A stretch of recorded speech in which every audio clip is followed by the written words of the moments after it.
การเหล่าไพลินสิ้นทั้งหลายธรรมคุณทูลวางไว้กลางใจเพื่อช่วยให้หูทั่วถึงชั่วดีสังฆคุณทูลไว้ในชีวิตเพื่อช่วยพิษพ้นทุกข์เป็นสุขีโดยบุญอภิวันอัญชลีสวัสดีโดยการนิรันดร์เทิน10 นิ้วกราบแนบใต้ไหว้สาปารมีธรรมในครูบาอาจารย์พระมหาเถรานุเถระท่านเจ้าคณะพระสังฆาธิการทุกรูปทุกตนขอความสุขความสวัสดีในธรรมะแห่งองค์สมเด็จพระสัมมาสัมพุทธเจ้าจงมีแก่บรรดาสาธุชนท่านผู้ฟังทุกท่านที่ได้มีโอกาสเปิดเครื่องรับฟังรายการเสียงธรรมก่อนรับตาตั้งสถานีวิทยุเพื่อการศึกษาพระพุทธศาสนาและวัฒนธรรม FM ความถี่ 104.50 เมกะเฮิรตซ์วัดฝายหินตำบลสุเทพอำเภอเมืองจังหวัดเชียงใหม่บรรยายธรรมะโดยธรรมาภาพพระมหาประสิทธมาภินันโทเจ้าวาดวัดจังกำตำบลมะกอกอำเภอป่าซางจังหวัดลำพูนเผยแผ่ธรรมในนามของคณะสงฆ์หน่วยอบรมประชาชนประจำตำบลมะกอกก็จะได้น้อมนำเอาธรรมะสาระอรรถธรรมคำสอนมาเป็นปฏิพรย้อนสนองต่อเพื่อญาติโยมสาธุชนได้ยินได้ฟังเป็นประจำทุกมื้อค่ำยามแลงอาทิตย์เสาร์อาทิตย์จันทร์อังคารพุธพฤหัสทุ่มเช้าถึง2 ทุ่มโดยประมาณวันนี้ก็เช่นเดียวกันจะได้น้อมนำเอาธรรมะสาระอรรถธรรมคำสอนมาเป็นปฏิพรย้อนสนองต่อเพื่อญาติโยมสาธุชนได้นำไปเป็นข้อเตือนจิตสกิจใจในการปฏิบัติภาระหน้าที่ของแต่ละคนแต่ละท่านเป็นลำดับลำดานำธรรมคำสอนในทางพระพุทธศาสนาเป็นส่วนหนึ่งที่นำพาให้ญาติโยมนำไปคิดพิจารณาในการที่จะดำเนินชีวิตถูกต้องท่องแท้ในการสู้กับปัญหาอุปสรรคขวากหนามบางอย่างก็ง่ายบางอย่างก็ท้าทายต่อการดำเนินชีวิตในการดำเนินชีวิตของแต่ละคนแต่ละท่านคนเฮานั้นในดวงใจมีมารครองอยู่อันสิ่งที่จะได้มาครองเฮานี้หมายถึงใจของทุกท่านรวมทั้งตัวของแต่ละคนที่ยังเป็นปุถุชนคนธรรมดาก็คือมารที่โดนจิตสกิจใจเฮาท่านทั้งหลายเป็นหั่นเป็นนี่หลายเรื่องหลายประการเพราะฉะนั้นถือว่าเป็นสนิมใจในทางพระพุทธศาสนามีเรื่องเล่าว่าสมัยพระพุทธเจ้าสัมมาสัมพุทธเจ้าเสด็จมาจำพรรษาณเมืองเชตวันประชาชนชาวเมืองพากันมาหลั่งทำบุญทั้งหลายมาทำบุญสดับรับฟังกันทำพระสบับรับฟังธรรมะกันทุกเมื่อค่ำยามแรงสำนักแน่นทนัดไปด้วยลูกเต้าเหล่าหลาน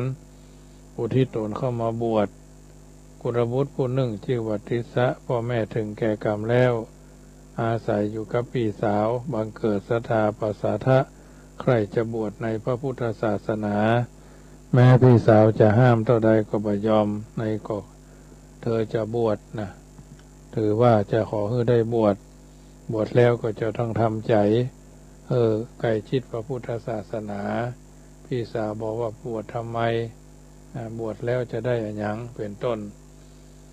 ทางนี้ทางนั้นก็ถือว่าพี่สาวของพระทิสะได้รับฝากผ้าเอาไว้ก็เอาออกมารื้อทำใหม่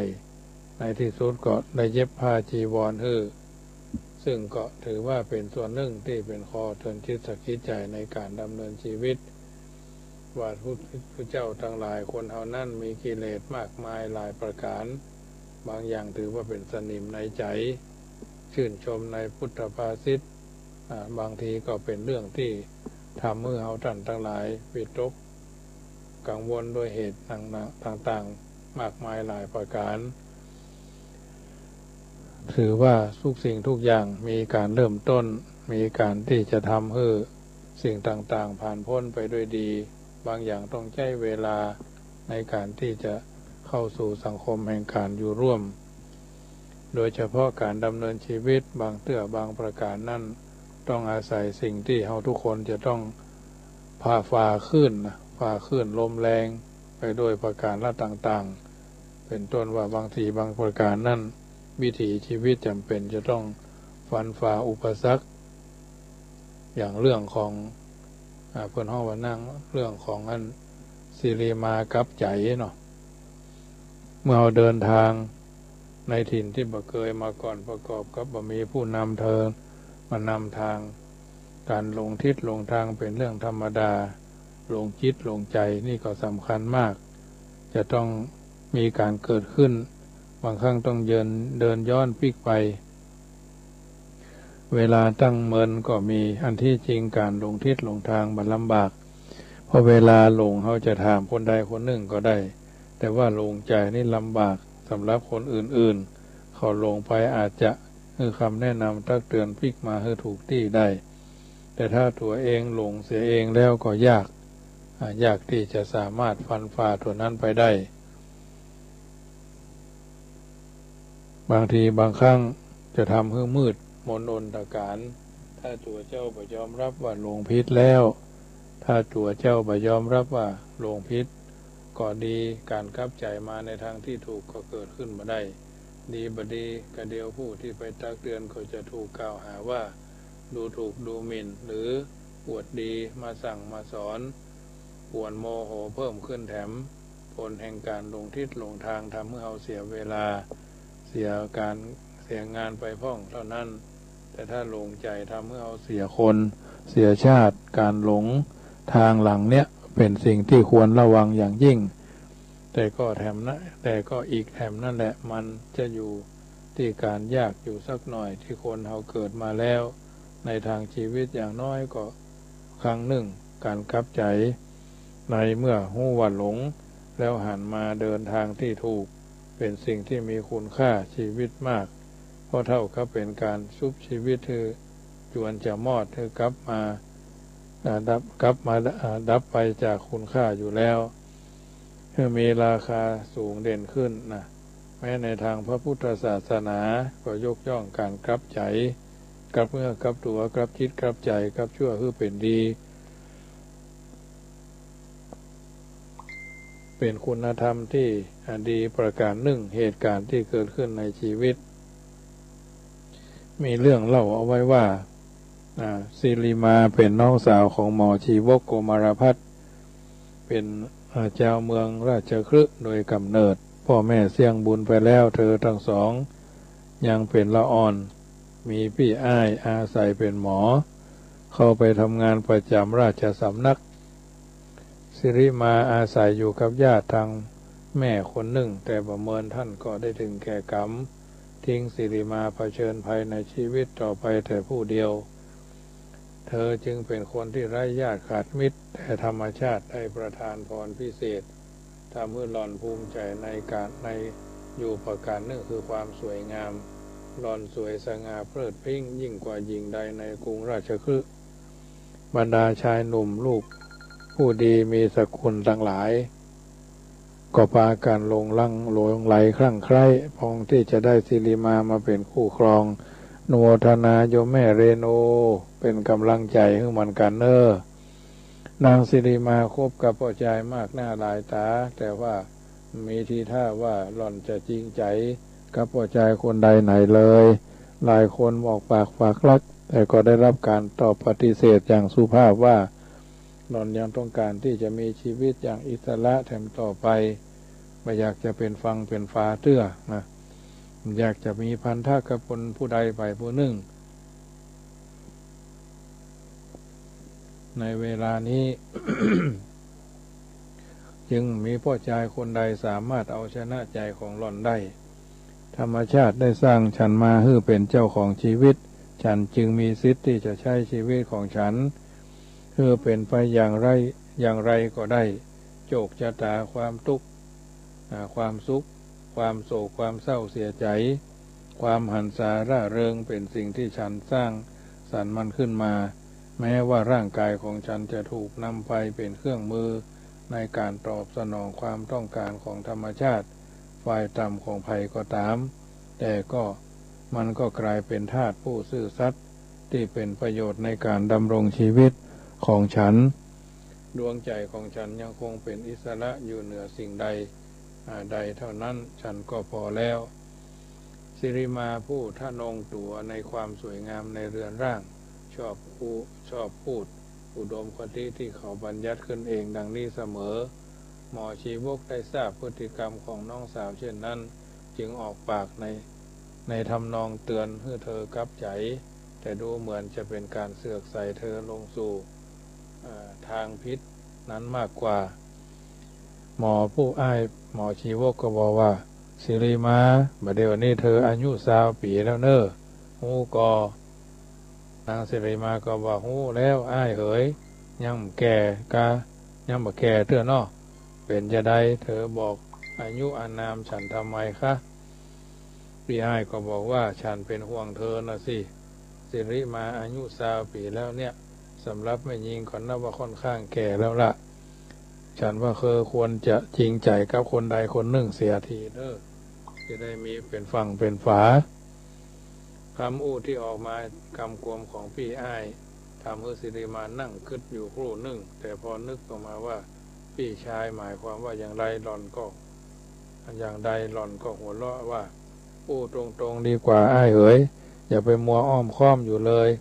เธอหมายถึงการแต่งงานของฉันใช่ไหมล่ะหมอชีวกก็ว่าถูกแล้วฉันว่าเธอควรจะแต่งงานแต่งการเสียที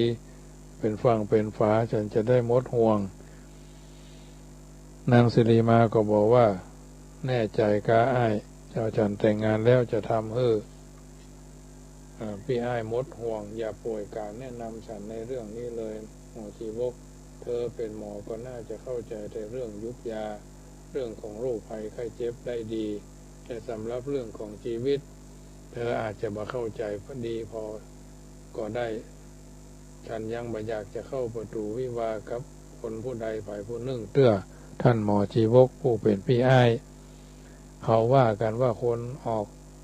ก็อยากจะเข้าคนนอกก็ออกจะคนออกก็อยากจะเข้าแต่คนที่เข้าไปแล้วก็อยากจะออกนะคนออกก็อยากจะเข้าคนเข้าไปแล้วก็อยากจะออกบางทีก็ว่าใครซึกโดยซ้ำไปซึกได้ก็จะซึกนะโรคแห่งความเป็นสามีภรรยากันนั่นก็คือตารางดีๆเท่านี้นั่นเองหมอชีวกก็บอกว่าฉันบหันว่าการแต่งงานจะเป็นการทรมานอย่างเลยโดยเฉพาะสุภาพสตรีหรือแม่หญิงอย่างเธอย่อมต้องการคุ้มครองจากพ่อชายผู้เป็นผู้ดูแลเธอสิริมานางสิริมาก็ตอบพี่อ้ายไปว่าไม่จำเป็นมันอาจจะจริงสำหรับคนอื่นเท่านั้นแต่สำหรับฉันต้องการอยู่อย่างเป็นตัวของตัวเองนะหมอชีวกจริงอยู่เฮาทุกคนที่เกิดมาย่อมจะหลีกหนีจากเรื่องของความฮักไปบ่พ้นแต่ว่าเรื่องรักและเรื่องการแต่งงานเป็นคนละเรื่องกันเรื่องรักเป็นเรื่องของหัวใจการแต่งงานเป็นเรื่องของชีวิตและชีวิตที่แต่งงานแล้วก็คือชีวิตที่ไม่มีความเป็นตัวของตัวเองเธอรู้ไหมว่าคนเฮาแต่งงานกันแล้วเล่ห์เสน่ห์และความรักมันลดลงไปตามกาลเวลาที่ล่วงเลยไปท้ายที่สุดก็เหลือแต่พันธนาการต่างๆที่นับว่าจะผูกรัดตัวยิ่งขึ้นไปฉันไม่อยากจะแต่งงานแล้วท่านหมอชีวกก็บอกว่าเอาละบัดแต่งก็บัดแต่งฉันก็บอกบังคับเธอละสิริมาฉันเพียงแต่แนะนำเท่านั้นแหละแต่ว่าเมื่อกี้นี่ไผ่การละสิริมาฉันเดินสวนทางมาก็เข้าที่ประตูบ้านนะสิริมาก็บอกหมายถึงพ่อชายหนุ่มหน้าตาเซ่อคนนั้นหรือเขาเป็นลูกผู้ที่มีอันจะกินแล้วก็เขาเป็นแขกขาประจำของฉันเองพี่อ้ายก็บอกว่าเธอรับแขกประจำพวกนี้หรือสิริมาถ้างั้นก็หมายความว่าไม่ต้องหมายความหลอกหมอชีวกถูกแล้วความเข้าใจของเธอถูกทุกอย่างเชียวละฉ ฉันต้อนรับผู้ชายทุกคนที่เขาต้องการทายเทอารมณ์เดือดใจให้ในใจของเขาและเขายอมชดใช้สิ่งที่ฉันต้องการให้จุใจกิจการของฉันกำลังเจริญพอๆกับงานของเป็นหมอของเธอนั่นแหละเธอเป็นหมอรักษาโรคหายแต่ว่าฉันก็คิดว่าฉันเป็นหมอรักษาโรคใจของคนเหมือนกันเธอคงบอกฮู้กำลังว่าเขาเป็นคนโรคอารมณ์ชนิดที่บ่มีหมอคนไหนรักษาให้หายได้ชีวกเธอบ่ต้องเป็นห่วงฉันหรอกนะฉันดำเนินงานของฉันต่อไปถ้าเช่นนั้นก็ตามใจหมอชีวกได้ยินน้องสาวอู้จาขึงขังดังเช่นนั้นตนเองก็อ้ำอึ้งบอกอู้จะอู้อย่างต่อไปใจนึ่งก็อยากจะชวนให้เธอครับใจแต่ฐานะเป็นอยู่ก็เป็นคนเป็นเครื่องบีบบังคับอยู่ตัวเขาเองก็กำลังสร้างตัวยังมีหลักฐานอย่างพอที่จะให้ความอุปการะน้องสาวของตนได้หมอชีวกจึงกลับเข้าไปอยู่ในวังดำเนินอาชีพของตนต่อไปตามเดิมเมินจะออกไปหาน้องสาวเสื้อหนึ่งนางสาวสิริมาประกาศตัวเป็นหญิงแพทย์สยาอย่างเปิดเผยซึ่งภาวะอันนี้ในสมัยนั้นสังคมบ่รังเกียจว่าเป็นภาวะที่ต่ำทรามบ้านเฮาบอกว่าโสเพณีเนาะแปลว่าหญิงงามเมืองนั่นนะโสเพณีคำนี้ตรงกันข้ามสตรีจำพวกนี้มีชีวิตอยู่อย่างดีมีผู้ยกย่องให้เกียรติในสังคมคนทั้งหลายเขาหันว่าเป็นหญิงแพทย์สยาแต่ก็มีคนจำนวนนักต้องการพวกเขาใช้หันเนื่องมาจากเหตุผลที่ว่าถ้าขาดพวกหล่อนเสร็จแล้วบ้านเมืองจะรกรุงรังเดือดร้อนเพราะคนจำพวกอารมณ์วิตฐานมากขึ้นนึกดูตามเหตุผลอย่างยุติธรรมจริงๆแล้วความเข้าใจของคนสมัยนั้นก็มีส่วนถูกอยู่พ้องตรงที่อาชีพของหญิงแพทย์สยาบ่ได้ทำให้ไผ่เดือดร้อนหญิงโสเภณีหรือหญิงงามเมืองมีการเบียดเบียนหลอกลวงไผ่แต่ในสายตาของคนผู้มีจิตใจสูงด้วยศีลธรรมรักขนบธรรมเนียมประเพณีของตนย่อมจะเหยียดหยามอาการดังกล่าวว่าเป็นเรื่องที่น่าบัดสีบ่น่าจะเรียกว่าอาการกิริยาของคนเลยทีเดียวแต่แถมด้านหนึ่งซึ่งคนเฮามักจะลืมไปแล้วคือบุคคลจำพวกที่เป็นฝ่ายเสนอน่าจะได้รับความรังเกียจเหยียดหยามยิ่งกว่าฝ่ายหญิงแพทย์สยาซึ่งเป็นฝ่ายสนองความต้องการเสียด้วยซ้ำไปเพราะถ้าจะพิจารณาดูภาวะแห่งจิตใจแล้วฝ่ายชายที่มีจิตใจตกต่ำยิ่งกว่าฝ่ายหญิงเป็นไหนแต่เขาเหล่านั้นกลับเป็นผู้มีเกียรติเชิดหน้าชูตาอยู่ในสังคมได้โดยบ่มีภัยรังเกียจเดียดฉันนี่คือความยุติธรรมอยุติธรรมที่มีอยู่ในสังคมปัจจุบันในนครราชคฤห์มีเศรษฐีอยู่คนหนึ่งชื่อว่าปุณณะแต่เดิมเขาอาศัยเป็นคนรับใช้อยู่บ้านสุมาณะเศรษฐีภายหลังได้ก่อร่างสร้างตัวจนร่ำรวยมั่งคั่งด้วยทรัพย์สินสริงคารเป็นอันมาก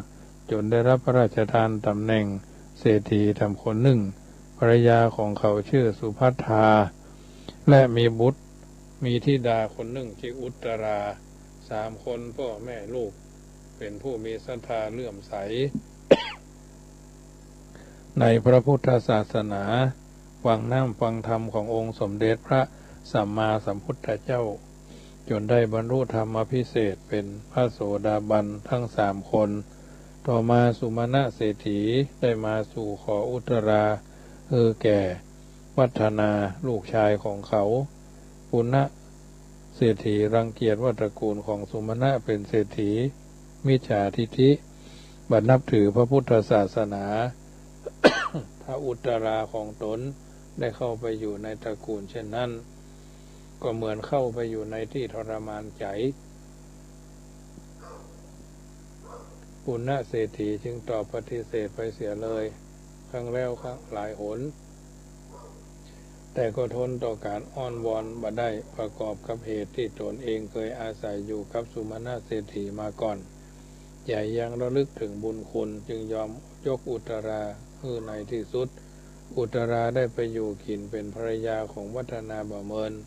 รูปการที่หล่อนวิตกไว้แต่แรกก็เกิดขึ้นทุกประการคือที่บ้านผัวเขาบันับถือพระพุทธศาสนาวิสัยของคนที่เคยประกอบการกุศลฟังธรรมบำเพ็ญวัดอยู่เสมอแล้วมาถูกตัดขาดเสียเช่นนั้นก็ทำให้เกิดความไม่สบายใจอุตรารู้สึกว่าชีวิตต้องการอยู่เป็นคู่นั้นนะควรจะมีทัศนะและอุดมคติตรงกันด้วยจึงจะอยู่เป็นสุขเพราะความเป็นสามีภรรยากันนอนอู้กันกินด้วยกันไม่ได้หมายความแต่เพียงว่าร่วมกินร่วมนอนกันเท่านั้นความคิดเห็นอกอ่านใจในความเคารพในศักดิ์ในสีของกันและกันแล้วเป็นสิ่งที่ควรคำนึงถึงอย่างยิ่งคิดไปถึงเหตุผลต่างๆมากเพียงใดอุตรายิ่งเกิดความน้อยเนื้อต่ำใจในความอาภัพของตัวเอง ที่ได้รับอยู่หล่อนจึงกลับไปบ้านเดิมและปรับทุกข์คือพ่อฟังว่าคุณพ่อคะลูกเห็นจะอยู่บ้านโน้นบ่ได้เสียแล้วละพ่อส่งลูกไปเป็นทาสีของคนอื่นยังจะดีกว่าที่จะส่งไปเป็นภรรยาของคนในตระกูลมิจฉาทิฐิเช่นนั้นมันทรมานใจมากนะคะพ่ออยู่ในตารางยังจะสบายกว่าพ่อใจยังเป็นอิสระช่วยลูกบ้างสิคะคุณพ่อหันใจอุตราแต่ว่าลูกจะต้องอยู่ที่นั่นต่อไปแถมทนเอาหน่อยเถอะลูกเอ๋ย พ่อบอกอุตราก็บอกว่าลูกทนจนทนแล้วนะคุณพ่อลูกเคยได้ทำบุญเคยได้ฟังเทศน์ก็ได้ประกอบเหตุที่เป็นความสบายใจปลูกปัสสทะศรัทธาแต่ก่อนเลยลูกทำอย่างนั้นไม่ได้ทำอย่างนั้นเลยพ่อก็บอกว่าเป็นอย่างอุตราพ่อจะช่วยให้ลูกได้ทำบำเพ็ญในสิ่งที่ต้องการในเมืองเนี้ยมีสตรีคนหนึ่งชื่อสิริมาเธอเป็นหญิงแพทย์สยานะลูกพ่อให้เงินแก่ลูกจำนวนหนึ่งลูกไปติดต่อว่าจ้างสิริมาให้เขาอยู่เป็นภรรยาแทนลูกสักเดือนหนึ่งก็ได้และลูกจะได้ทำอย่างเป็นอิสระดีก่อนางอุตราก็บอกว่าถ้าอย่างนั้นก็ดีละแต่ว่าสิริมาเขารับจ้างลูกหรือจ้างอย่างอื่นนะบอกว่าแต่จ้างมาเป็นภรรยาเขาเนี่ยลูกยังบ่เคยหันภัยเขาจ้างกันสักเตื้อพ่อเอ๋ยพ่อก็บอกว่ามีสระลูกสิริมาเขารับจ้างทำงานพันนี้อยู่แล้วลูกไปอู้ตกลงกับเขาก่อนเถอะพ่อก็บอกให้ลูกสิริมาถ้าอย่างนั้นลูกจะลองไปอู้กับอุตราไปอู้กับสิริมาก่อนว่าจะเป็นจะใดแล้วอาจจะบอกคือพ่อทำคำหนึ่งนางอุตราก็ไปนางติดต่อนางสิริมาอุตราได้ฟังอุบายที่พ่อบอกแล้วก็ลากลับไปเป็นบ้านสามีรุ่งขึ้นแถมวันหนึ่งอุตราไปยังบ้านสิริมาอู้จาทุกลงกันเป็นที่เรียบร้อยโดยว่าจ้างสิริมาขึ้นมาอยู่กินเป็นภรรยาของวัฒนาแทนตัวเก่า15 วันต่อค่าจ้าง15,000 บาทสิริมารับจ้างทันทีโดยไม่มีการต่อรองเธอสงสัยอยู่เป็นอันมากในพฤติการของอุตราครั้งนี้แต่ไหนแต่ไรมาผู้ที่เคยเป็นลูกค้ามาอุดหนุนกิจการของเธอนั้นล้วนแต่เป็นพ่อใจผู้ที่หมายจะทายเทอารมณ์ไข้ของตนสิริมายิ่งมีความสงสัยเพิ่มขึ้นเป็นทวีคูณเมื่อมาถึงบ้านของอุตราแล้วเพราะวัฒนาสามีของอุตราเป็นหนุ่มรูปงามและเป็นบุตรเศรษฐีมีโภคทรัพย์นับบ่ถ้วนบ้านใหญ่เรือนโตโอโถงเพียบพร้อมไปด้วยเครื่องตกแต่งประดับประดาสารพัดมีบ่าวไพร่ปรนนิบัติได้อนาทรฮ้อนใจบัดหน้าที่อุตราจะกระเสือกกระสนไปจ้างตนมาเป็นผู้แทนตัวเลยแต่แล้วเมื่อได้พบปะสนทนากับวัฒนาแล้วความสงสัยต่างๆจึงคลี่คลายออกไปหมดเสียงเธอใช่ไหมที่ชื่อสิริมาวัฒนาเอ่ยถามข้าถูกแล้วดิฉันชื่อสิริมาอุตราเขาไปว่าจ้างดิฉันมา สิริมาทำท่าจะแนะนำตัวเก่าแต่วัฒนาโบกมือห้ามเสียไม่ต้องสิริมาฉันเข้าใจแล้วอุตราเขาบอกฉันหมดแล้วล่ะหรือคะนะแต่ว่าฉันยังบ่เข้าใจล่ะว่าเพราะเหตุใดนางอุตรานางสิริมาก็บอกว่าอุตราเหลือก็บ่มีอันอย่างมากแต่ว่าอุตราเขาอยากจะทำบุญอันอย่างก็บ่รู้เลยแต่ฉันบ่ศรัทธาอุดมคติในพระพุทธศาสนาของเฮาบ่ตรงกันเขาคงจะอึดอัดกระมังในการที่บ่ได้ทำวัดปฏิบัติตามพิธีการในศาสนาของเขาจึงได้หาทางออกโดยวิธีนี้ว่าแต่เธอสิริมาเธอรับจ้างอุตราด้วยความสมัครใจจริงๆหรือฉันหมายถึงว่ามีความจำเป็นอย่างบางอย่างบังคับเพื่อเธอต้องการรับจ้างหรือเปล่าสิริมาพอใจเพิ่นก็ถามสมัครใจสิข้าฉันไม่อยากจะอย่างมีความจำเป็นบังคับหรอกแต่ว่ามันเป็นวิธีการอันเดียวที่ทำให้ฉันได้มีงานทำแล้วก็ได้เงินมาบำรุงบำเรอชีวิตของฉันฝ่ายสามีของนางอุตราก็บอกว่าขอโทษสิริมาฉันว่างานของเธอออกจะมีค่าน้อยไปดูช่างไม่สมกับความงามเลอเลิศของเธอเลยยังกับว่าเธอมาเป็นเพื่อเกิดมาเพื่อหาเงินที่มาอยู่ในมือเพียงชั่วคราวแล้วก็จากไปดวงใจของเธอเหมือนกับโรงแรมสำหรับคนหามาเช่าพักชั่วคราวเพียงคืน2 คืนเล็กน้อยก็ไปแล้วก็อำลาไป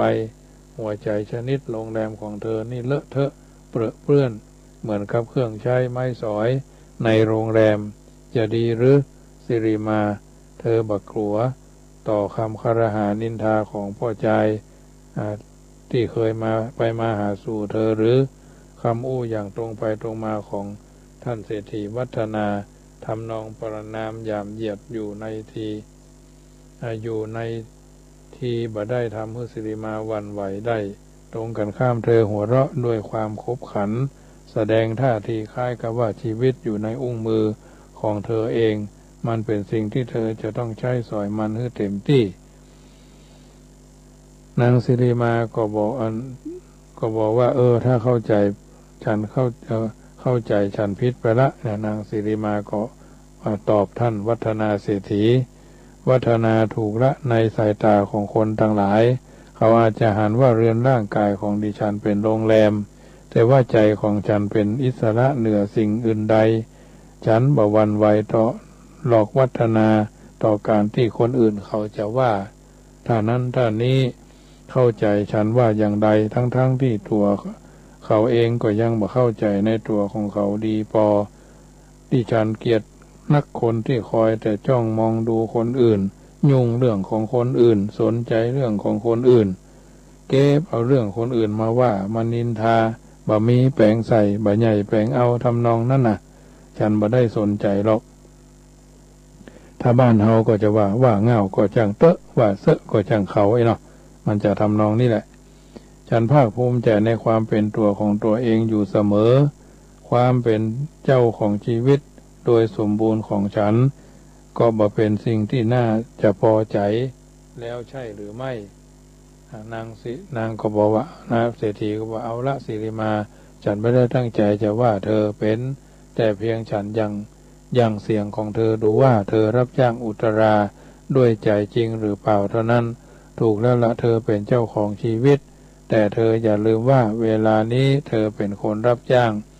ทั้งชีวิตทั้งตัวของเธอเป็นของฉันจนกว่าจะหมดสัญญาที่ว่าจ้างฉันกันใช่หรือไม่นางสิริมาก็ว่าสุดแล้วแต่จะเข้าใจเอาเองคุณเป็นนายของฉันร่างกายของฉันเท่านั้นแต่เป็นเจ้าของหัวใจของฉันด้วยไม่ได้จะว่าอย่างใดก็สุดแล้วแต่คุณจะคิดวัฒนาก็บอกว่านั่นสิฉันกำลังอยู่ที่เดียวว่าฉันจะเริ่มต้นอย่างใดเกี่ยวกับลูกค้าคนสวยของฉันคนนี้เอาอย่างนี้ดีกว่านะสมมุติว่าเธอชื่ออุตราก็แล้วกันแล้วก็นี่ไงล่ะเครื่องประดับตกแต่งของอุตราเธอเอาไปใช้สอยชั่วคราวก็แล้วกันวัฒนาบรรจงหยิบเสื้อผ้าอาภรณ์และเครื่องเพชรนินจินดาส่งให้สิริมาสวมใส่แต่ละชิ้น ภรรยาชั่วคราวของวัฒนาซึ่งปกติสวยงามมากอยู่แล้วจึงดูสวยพิษผาดเปล่งปลั่งเป็นทวีคูณ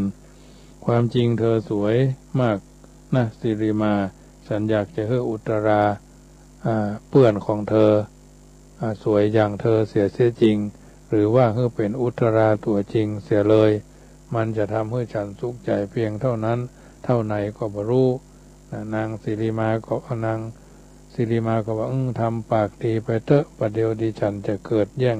ผัวสิริมายิงขึ้นมาแล้วก็อย่าบอกนะคุณยุเก่งนักดีนี่และแล้วทั้งสองก็ได้สนทนาหยอกล้อกันไปจึงมีคำกลสอนใจเอาไว้ว่า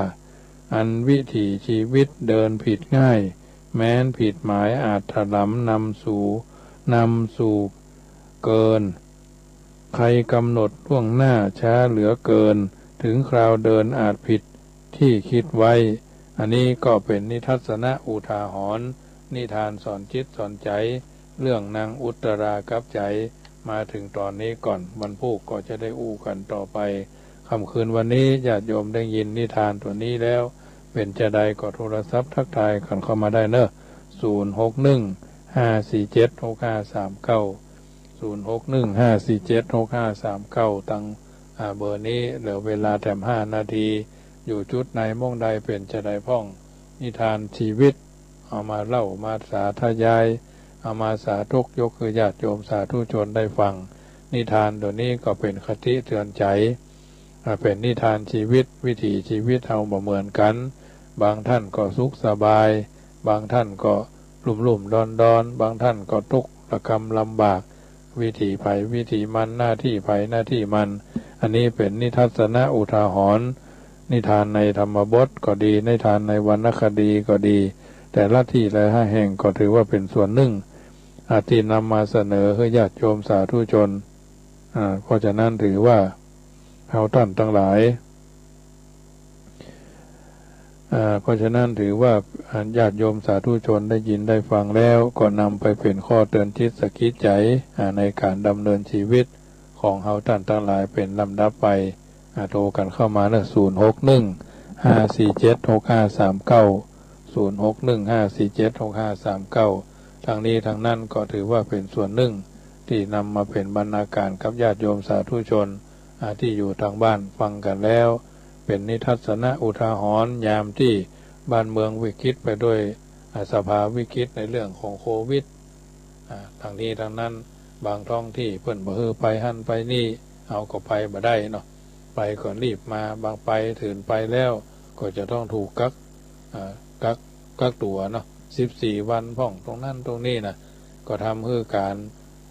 ปฏิบัติหน้าที่บางสิ่งบางประการก็ต้องอยู่ในกฎในกติกา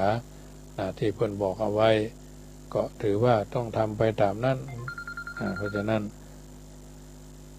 เจริญพร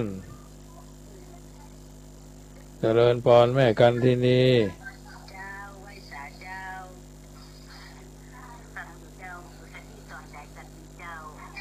ชัดเจนเนาะจะไปกำลังใจสายแรกสายที่2เนาะสายที่1โยมแม่เรนูก้อนแก้วสายที่2โยมแม่กันที่นีเวียงป่าเป้าเนาะ2สายโทรกันเข้ามาก็ถือว่าเป็นส่วนหนึ่งกำลังใจของแต่ละคนแต่ละท่านเป็นสัจธรรมความจริงที่เกิดขึ้นเจริญพรแม่ครูเหรียญทองชัดเจนดีเนาะ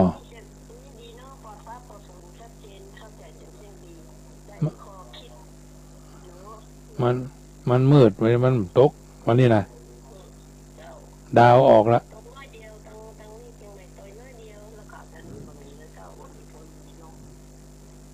เจ้าเป็นกำลังใจเนอะเจ้า